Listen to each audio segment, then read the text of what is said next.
صلاۃ العشاء ادا کرنے کی توفیق عطا فرمائی۔ اللہ تعالیٰ اس نماز کو اور ہماری تمام حسنات اور نیکیوں کو قبول فرمائے۔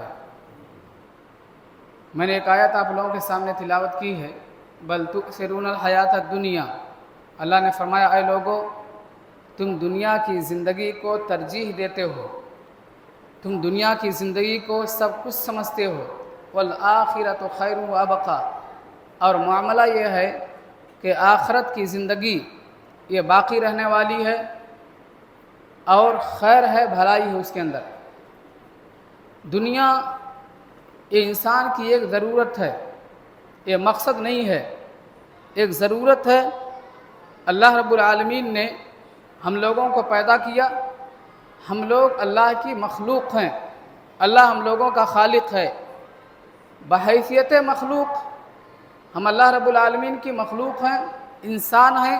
انسان ہونے کی حیثیت سے ہم لوگوں کے زندگی کے کچھ تقاضے ہیں۔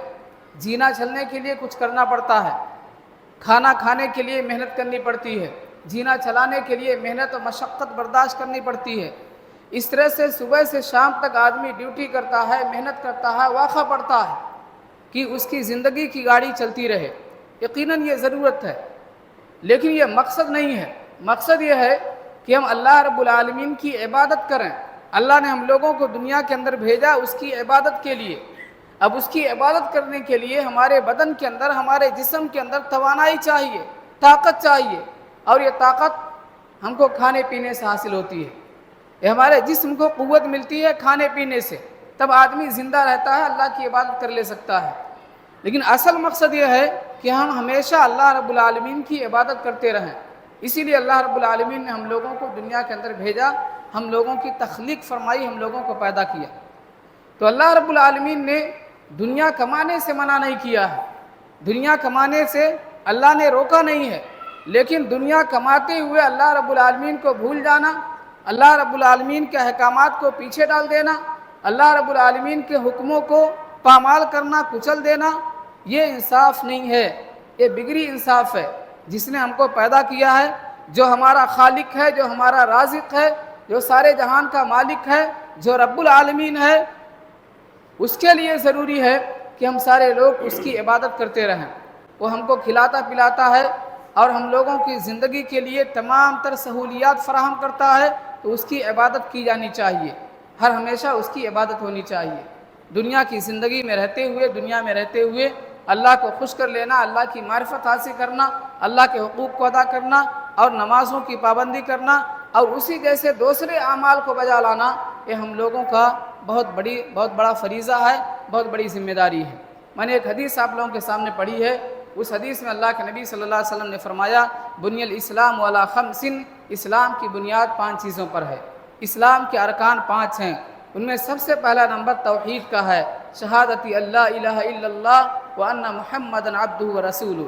اسلام کا سب سے پہلا رکن یہ ہے کہ آدمی اس بات کی گواہی دے کہ اللہ رب العالمین اللہ ہی عبادت کے لائق ہے، اللہ کے سوا کوئی بھی معبود برحق نہیں، اور محمد صلی اللہ علیہ وسلم اس کے بندے ہیں اور اس کے رسول ہیں۔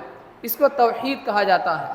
یہ توحید کو پہچاننا، توحید کی معرفت حاصل کرنا انسان کے لیے سب سے اولین چیز ہے۔ اللہ نے فرمایا، فَعْلَمْ أَنَّهُ لَا إِلَهَ إِلَّا اللَّهُ، اے لوگو علم حاصل کرو لا الہ الا اللہ کا۔ لا الہ الا اللہ یہ کیا ہے، اس کے بارے میں ہم کو جاننا ہے، اس کے بارے میں ہم کو پڑھنا ہے اور اس کے بارے میں ہم کو معلومات حاصل کرنی ہے۔ نماز سے پہلے اس کا مقام ہے، نماز سے پہلے اس کا درجہ ہے۔ توحید، توحید کے بارے میں پڑھنا، توحید کے بارے میں سیکھنا، توحید کا مطالعہ کرنا اور توحید سیکھ کر کے اور لوگوں تک توحید کی دعوت دینا، یہ ہم لوگوں کی ذمہ داری ہے۔ اللہ کے نبی صلی اللہ علیہ وسلم نے مکہ میں دعوت کا کام کیا، آپ طائف تشریف لے گئے، اوروں کو آپ نے خط لکھا، غیروں کے نام سے لیٹرز لکھے اور بادشاہوں کے نام سے خطوط جاری کیے۔ ان سارے چیزوں میں، ان سارے خطوط میں آپ نے توحید کی دعوت دی۔ توحید، اللہ کو ایک جاننا، اللہ کو ایک ماننا، صرف اللہ کی عبادت کرنا، اور توحید کے منافی جو چیز ہے شرک ہے، اس سے اپنے آپ کو بچا کے رکھنا، توحید کے اوپر قائم رہنا، شرک سے بچنا۔ یہ معاملہ جب ہمارا طے ہو جاتا ہے اور یہ اسٹیج ہے جب ہم کامیاب ہو جاتے ہیں یہاں پہ، پھر اس کے بعد ہمارے اوپر نماز کا فریضہ ہے۔